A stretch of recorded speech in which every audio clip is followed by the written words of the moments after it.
you transitioned into being on the business side and the executive side. Diversified. Transition, I always take to mean you abandon the other side. So Diversified. yeah. Fair enough. Mhm. Yeah, because you're still an artist. That's right. So you I diversify. got a show tomorrow. You got a show tomorrow in Calgary. And that was what, 2010, I want to say? What's that? That you became an A&R at Universal, executive creative No, director? that was 2014. Sorry, 2014. So this year would make it 10 years, 10 years. that I've been like officially, no pun intended, on the executive side. Got you. Yeah. So you were that in Universal Canada, and then a couple of titles there at Universal Canada. So it was first executive creative director of A&R, and then senior VP of A&R. But today you are global director A&R at Def Jam. Yeah, it's Global A&R. Global We can A&R. talk about titles in a second anyway, but yeah, Global Sure. A&R at Def Jam. And so that's incredible, first and foremost. I mean, It's a blessing, yo. yeah. It's a blessing for real. First of all, if you can, explain what does that title entail to be global A&R at Def Jam? So I think the conversation that myself and Tunji had was like, first of all, you already know anything ex-US is global. Yes. You know what I'm saying? Anything outside of the US is considered international, global, whatever. And, you know, for me, I am somebody that I've never just been a local person. You feel what I'm saying? In terms of my career, being involved in other people's career, it's never been something that has been like just super centralized to like one part of the world. Like we've literally been on tour almost everywhere. You know what I'm saying? Like, I mean, from Romania to China to the Middle East, you know what I'm saying? Beirut, Caribbean, like just pretty much everywhere you can think of. You know what I mean? So it's like I've led a very global career. You know what I mean? Even like my first record deal was for me outside of my own home territory. So the first record deal that I signed, you know, was in LA with MCA. Right. So I've always kind of been a global-minded person, and I've always traveled a lot because I thought, not only do I love traveling, bro, but it's just like the more you travel, and it's like it's even like that with, you know, with the charity that I have with my wife right now, 30 Elephants. Like our whole mindset, you know, she's a Navy brat, and it's like I think it expands people's palettes, it expands your understanding of the world the more that you travel. So it's like it's much different from if you're in Toronto and you go eat on Gerrard Street or a dope spot in Brampton. It's very different when you go to India and you're in India and you're submerged, not in just the culture, but in what it is like to be a part of, you know what I'm saying? Like seeing firsthand what it is like to live in India, you know what I mean? As opposed to just like going to school with folks and you Who are from there, yeah. and it's kind of a surface thing. Because for everybody that's watching this around the world, for us living in Toronto, you know, me being a Jamaican Canadian, you being a Colombian Canadian, like this is regular stuff. Like we go to school, we grow up in our neighborhoods with everybody, whether you're Greek, whether you're Asian, South Asian, whatever big it is. diaspora of cultures, yeah. For sure, for sure. So I mean, I think that contributed a lot to my mindset in the music industry is Toronto. Because the thing is, I didn't realize how unique our city is until you start traveling and you understand that this is not how everybody does it around the world. You know what I mean? There's definitely places that are similar, you know what I mean? So shout out to, you know what I'm saying, the UK, like London. I was gonna say, yeah. London feels really similar. I London, the first time I went there, I was like, yo, like at the time we were still wearing like XX, 3XL and all that. I was like, you guys are just like us, just with tight clothes. You know what I'm saying? Like that was literally, I remember being on the radio, shout out to DJ 279. I remember like being on his radio show and he's like, yo, what does it feel like? Like, how is it? Loose talk. And I was like, yo, like this feels just like Toronto. You know what I'm saying? It's just you guys have Euro fit clothes. But other than that, it feels like home. You know what I mean? So anyway, long story medium is, you know, when I connected with Tunji for the whole Def Jam thing, is I didn't want to be limited to be like their Canadian rep, to where it's like my only role was looking for things in Canada and bringing it to Def Jam. I wanted to be able to find talent no matter where it was, as long as it's super ill. And, you know, to me, these are people that I thought would have a long-term career, because I'm admittedly not really one of those TikTok people who's like scouring for whatever the algorithm Data picked points up. and all that. Nah, I'm cool on all that. Yeah. Yeah. Did you carve out that position for yourself? Like, did Tunji come to you and say, "Hey, I'd love for you to like kind of be my eyes and ears in Canada"? And you said, "But listen, there's more to my skill set than this." No, it was complicated, bro. And shout out Tunji, by the way, president of Def Jam. For those who don't know, good people. For sure. By the way. And listen, back to I think it's CEO.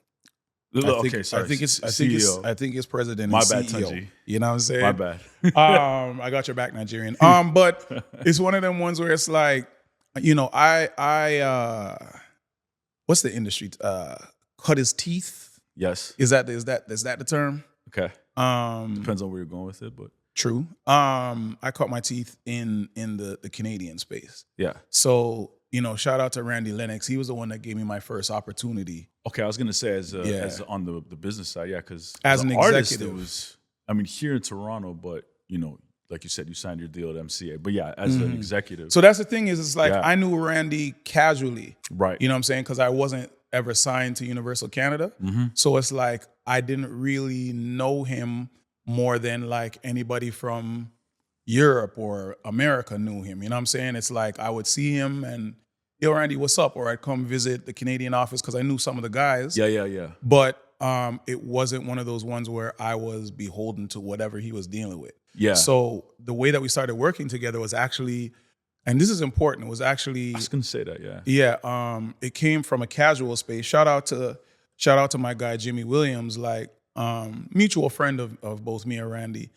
And we were actually doing some charity work up in Muskoka. And if anybody knows about Muskoka, that's like our Hamptons. You know what I'm saying? That's where a lot of well-to-do folks are. A lot of wealthy folks are up there. And we were doing something that was called the boat rally for, I think at the time it was called the boat rally for kids with cancer.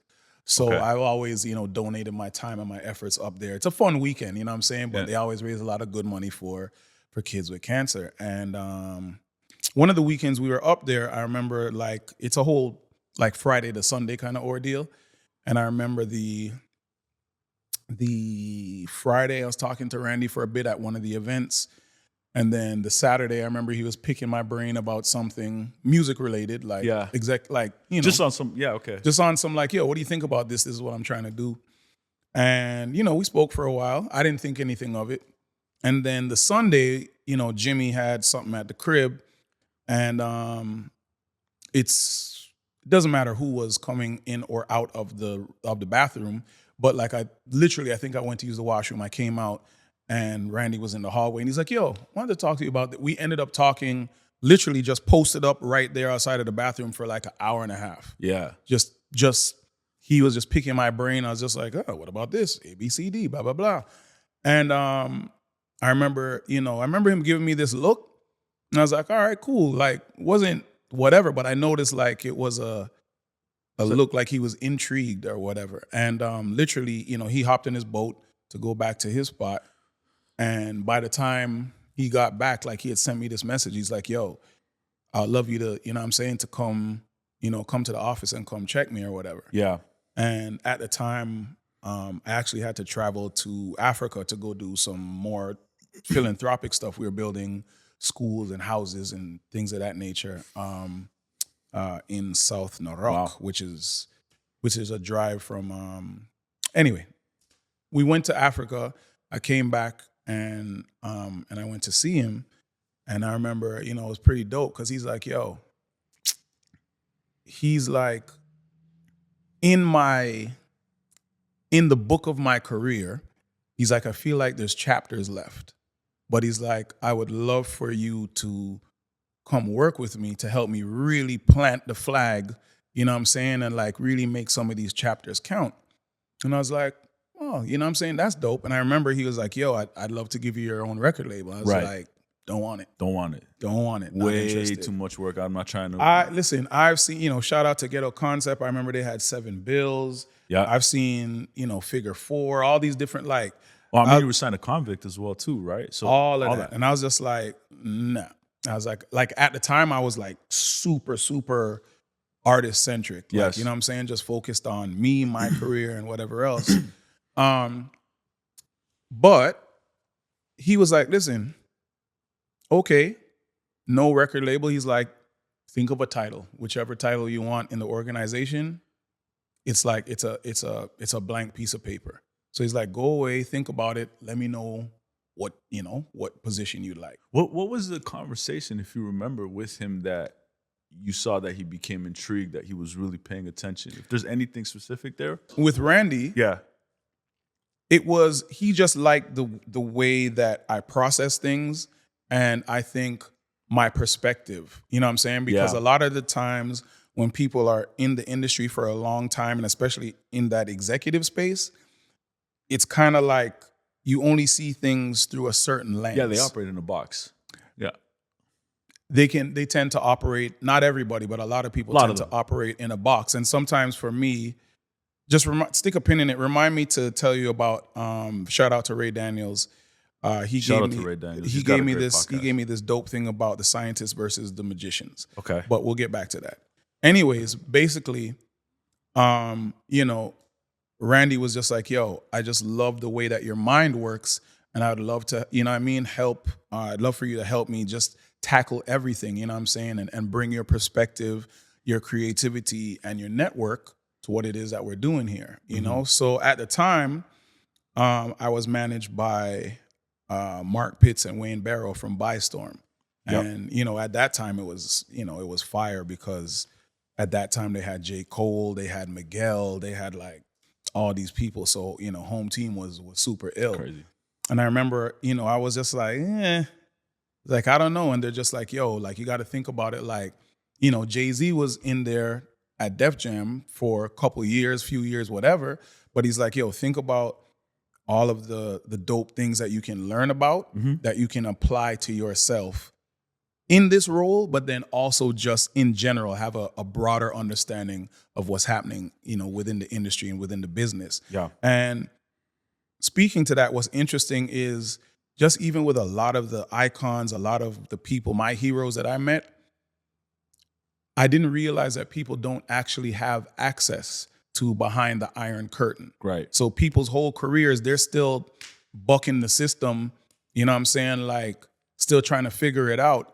And it's like, once you become an executive, it's not that their random little like theories are incorrect. It's just, I know why they happen now. Oh, hey there. How are you? As you know, a conversation like this doesn't come cheap.